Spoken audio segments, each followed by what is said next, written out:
Lórúkọ Baba àti Ọmọ àti Ẹ̀mí Mímọ́. Àmín. Ọ̀nà àgbélébù.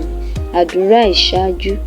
Wò ó, mo dọ̀bálẹ̀ lẹ́sẹ̀ rẹ Jésù rere mi láti ṣe àṣàrò ìjìyà mímọ́ àti ikú rẹ àti láti jèrè ọ̀pọ̀lọpọ̀ indulgensi tí à ń rí gbà nípa ṣíṣe ọ̀nà àgbélébù. Báwo ni ìbá ti dùn tó bí ó bá ṣe pé ọkàn mi lè kún fún irú ìkáanu tí ìyá rẹ mímọ́ ní àti irú ìtara àwọn olufokansin tí wọ́n máa ń ti ipa ọ̀nà àgbélébù yọ ẹ̀mí púpọ̀ kúrò nínú purgatori. Ṣe mí lóore ìkórira ẹ̀ṣẹ̀ àti ìfarawé ìwà mímọ́ rẹ kí n bá lè yẹ fún ẹ̀jẹ̀ oniyebiye tí o ti ta sílẹ̀ fún mi. Ní omije ní ìbànújẹ́,